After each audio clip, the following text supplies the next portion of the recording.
So ito mga boss no, ito yung continuation ng part 1 ng video ng Suzuki DB52. So ngayon mga boss, so nakabili na kami ng surplus na TPS sensor. Yan. So yun yung natin, i-calibrate ko yan mga boss.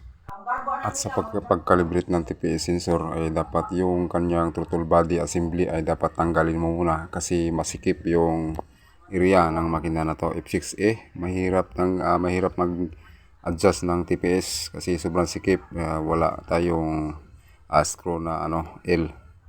So kaya tinanggal ko siya para mas mapadali ko ang kanyang pagkalibrate. So sa pagkalibrate pala nito mga boss ay dapat ay saksak mo yung socket niya, tapos i-on mo yung susi. So yan naka-opa ang yan, susi.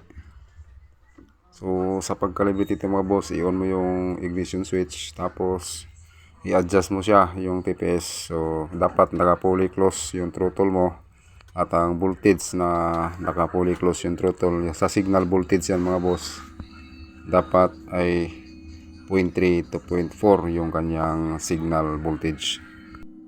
0.3 to 0.4 yung signal voltage niya mga boss, ay yan yung time na naka-idle yung ating makina, tsaka yung throttle natin ay fully close yan. So tataas ang voltahe niyan mga boss habang inapakan mo yung gas pedal. So umabot yan ng 3.8 volts to 4 volts kapag nag-accelerate ka. So depende yan sa sa engine speed, depende din sa throttle opening. So yan.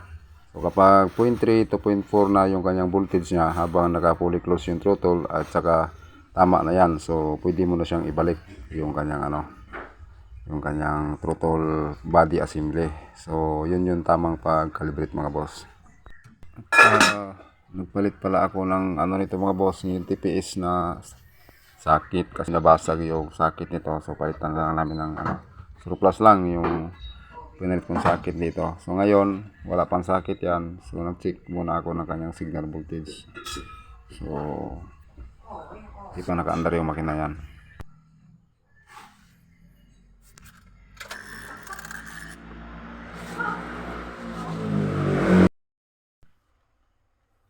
Start natin mga boss. Sige, nabi na tayo dito. Yan mga boss, so yan, start na natin. So maraming dito. Sana may natutunan din kayo sa munting vlog natin.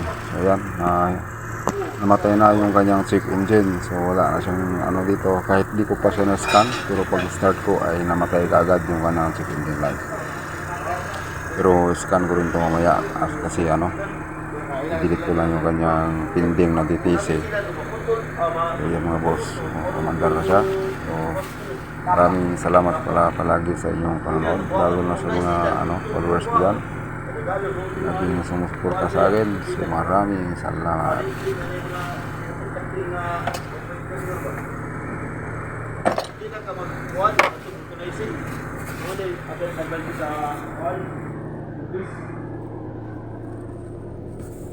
Ate mo kuan